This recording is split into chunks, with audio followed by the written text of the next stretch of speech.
My mother is disabled due to a neurological disease. She was diagnosed in her late 30s, and I remember that she was sick and needed help. I used to really look up to her as a supermom who could overcome any obstacle. That was until my father died. My father died over 10 years ago when I was still in high school. At that time my brother and I lived with my parents. I got a job when I was in high school after he left, cleaning the house, mowing the grass, buying food with money from work, paying bills when I could, the minimum wage is low, and cooking dinner for my mom and myself almost every night. My brother was rarely at home, except to sleep or because he needed money. Over the years, my brother has been in and out of prison dozens and dozens of times for everything from drunk driving to drug possession to stealing from our mother to assault. He is currently incarcerated. No one mentions him or expects anything of him, except my mother who, in violation of a court order for her own protection that she herself asked for, sends him money and speaks to him weekly as well as sends letters. Back to my father's death, a 7-month bout with illness. Almost 2 years after my father's death, I graduated from high school and went to college out of state. I sent money to my mom when I was in college, and I distinctly remember, for example, using my scholarship I got in December to buy Christmas presents for my mom and brother, because I knew they wouldn't have anything if I won't buy.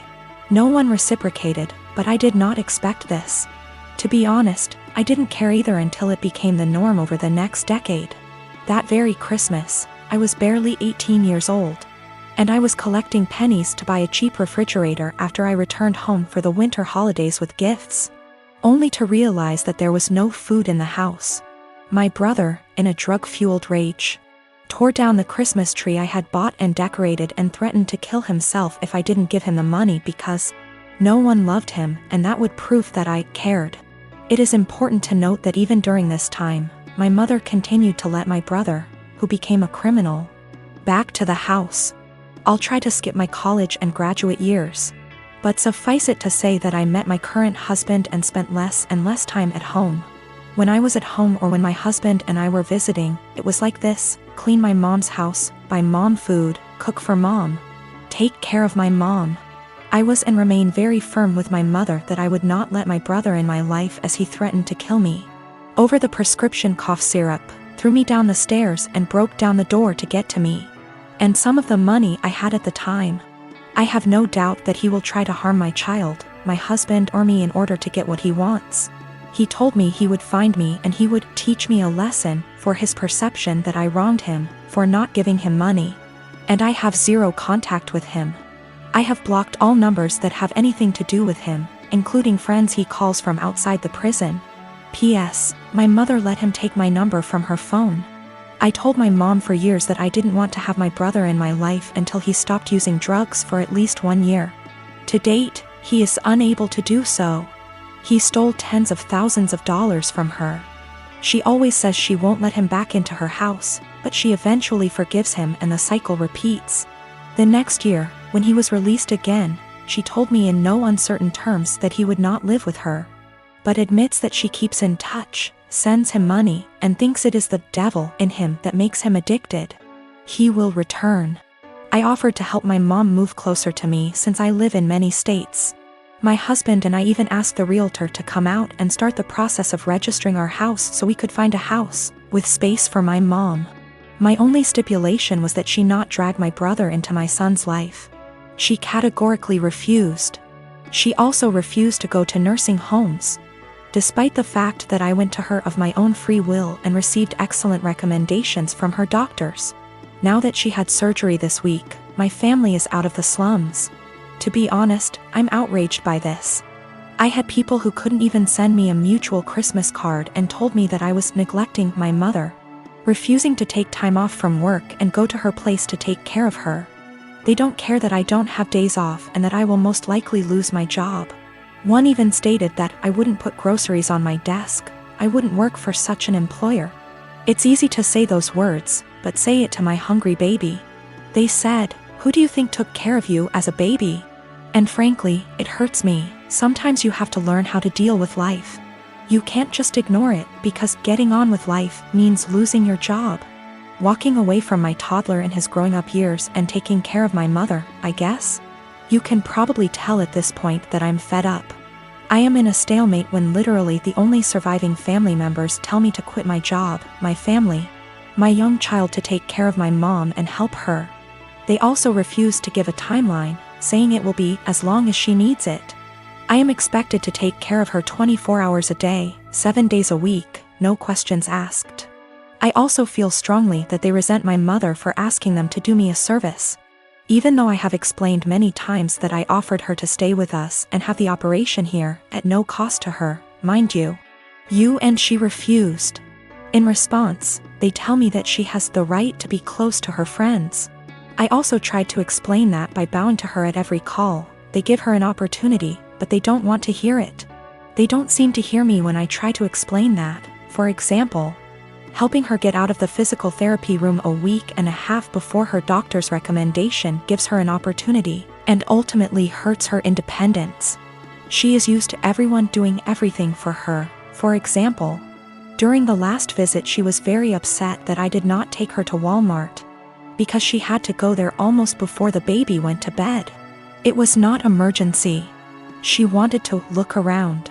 My mother, in all this confusion, has taken the position that although she doesn't want me to lose my job, a good daughter should take care of her mother. Frankly, I am very hostile to this statement, because my mother did not call me on my birthday before my father died. I tried to build some kind of relationship with my son. I always try to chat with them or talk on the phone. And in the last 12 years I can count on the fingers of one hand how many times she called me just to tell me about me, or my son, or ask how we are doing. If she does call, there is always an ulterior motive, money for my brother or for her because she gave my brother everything. I'm on the edge. I can't work full-time, take care of my family, and expect to hear several times a week how bad a person I am for refusing to give up everything I've worked so hard to take care of mine. Mother. No matter what, I love my mom. My husband and his family saw it unfold and several people remarked, "Why are you even trying?" Meaning trying to schedule calls so she can talk / see my son. I invited her to my house earlier this month, scheduled plane tickets, airport assistance, etc. Just to watch her play on her phone or spend time playing with the dog instead of reading a book to my little one who just wanted her attention. Today, as if the last straw was needed, I called to check on her and she stated that she was going home against the doctor's orders because her dog needed her, because the dog was sick. First, he has a very minor skin condition that is almost 100% cured thanks to her friend giving him a prescribed ointment. Secondly, my little one got sick this week, meaning he didn't go to kindergarten for 3 days. And even after I told her about it, she never called to find out how he was. Just like she never called to check on him when he came down with the flu last year, or when he had a mysterious week and a half illness earlier this year that resulted in 4 doctor visits and a temperature of 104 degrees. I can't take it anymore. I am literally writing this as a last resort. My husband tells me not to talk to anyone. That's the whole family I have left except for one paternal aunt, because he sees me cry when hurtful comments and guilt come into play. He sees me trying to hide it from my child. But then I feel like I'm giving them what they want, right? Look at little Miss Potato, such a bad person and so inept at dealing with life. She just chose to ignore us all. But I can't defend myself all day in front of extended family members whom I've seen for over 10 years. And in some cases over 2 decades. Nothing I say will ever be good enough. I was told in no uncertain terms that I was a terrible person because I refused to leave my husband and young child and move across the county to take care of my mother. Postscript, I am not subject to the FMLA. My employer is not large enough and there is no comparable law in my state. I have 1 day of vacation left due to my son getting sick earlier this year. My husband gets almost 3 times as many days off, so took many more days to take care of him. In general, I do not want to lose my job or look for another one. It's a good job, it's just limited to a small company. She refused to move in with me. Either my husband and I are building a mother-in-law, or we are moving to a bigger house, any aid agency or nursing home. She hesitates about allowing housework, but contradicts herself on the matter, telling me that Susie can help her if she needs anything, or that she has friends she can call, or, more often than not, She does well and can take care of herself. She wants help, but only when she wants it and only on her own terms. She told me that she would not end her relationship with my brother. I managed to get her to agree to a consultation after my brother attacked her, stole her car and pawned all her appliances. She moved to a domestic violence shelter but declined to press charges. This happened when I was 7 months pregnant, and when I refused to drive 20+ hours in a car. I was told essentially the same thing that I am being accused of now. She justifies my brother's behavior. He hooked up with the devil and he can't leave him. I've talked to the Adult Protective Services counselors and it all comes down to the fact that she's an adult. She can make her own decisions. Her doctors, although they seem to agree that she may need help taking care of herself, refuse to state that she is unable to take care of herself. I am a 22 years old female, have an older sister, 25 years old. My sister is very sensitive about everything. When we were young, if I made the smallest comment like, "I prefer pink over blue," it would make her cry because she thought I was aiming at her by saying it. My parents would always ask me to apologize to her since she's sensitive and I'm emotionally stronger than her. My parents never controlled my sister's diet growing up, letting her have what she wants since they found it too difficult to control her. I was skinny as a stick when I was a kid. So even though my family has a long history of thyroid disease, my parents didn't think there was an issue with me. However, my sister has been overweight the majority of her life, so my parents thought she'd be the one with the thyroid issues. They took us to an endocrinologist when I was 10. I got a diagnosis for Hashimoto's thyroiditis while my sister didn't, and instead got told to exercise and watch her diet. I got hypothyroidism due to Hashimoto's, and have been on medication ever since. My sister and I moved back in with our parents due to what's happening these days. I leave my medication in a cabinet near the kitchen since I know I won't take it unless I have to actually get out of bed to do so. Apparently, I left a box before I moved out of my parents' house when I was a teen, and one of her friends saw it while they were over and asked if it was hers. My sister told them that it was, and that's why she was overweight. The box has Euthyrox written on it in big bold letters with a little picture of a thyroid gland next to it. So, yeah, pretty obvious it was meant for a thyroid condition. She's held up this farce for almost 4 years. I only figured it out when I saw her take a box of it out of my bag one day. I confront her on it, and she starts crying and telling me that she just didn't want anyone to mean to her because she's fat. She also says that it's not fair that the one with the normal weight gets the thyroid disease. I tell her to knock it off, and that she can't lie to get sympathy from people. My parents talk to me later, and they say that I was too harsh calling her a liar and she probably needs a therapist or something, and the classic, I should apologize since I'm more mature. They even tell me that they were hoping that she was the one with the thyroid issues as a child, so that they could justify her weight gain. I ask them, so you wanted your daughter to be sick instead of admitting that it's your fault because you bought her McDonald's whenever she wanted it, and never made her exercise? Now they're mad at me too. So I am 22 years old. I don't have much knowledge about finances and stuff as I still live at home as I'm at university. I do however pay my parents about £300 a month rent. I pay my own phone plan, buy material stuff I want or need, pay out for other services like for music or whatever, and try to put as much as I can in savings whilst still keeping enough in my main account for day-to-day purchases. Currently, I am saving up for driving lessons and hope that if I pass decently, I can use some of my savings towards getting a car. I'm in my final year of uni, so I'll be done and able to work full-time when all this happens. I also decided to get a credit card so I can learn how to manage credit wisely and build some up. My credit score is good for someone of my age and circumstance, but obviously it's nothing great in comparison for other stuff. I should point out that at most I only plan on using this card with a total adding up to £100. I've stuck to that so far and only actually used it twice, with these purchases only adding up to £80, and I paid it off quickly.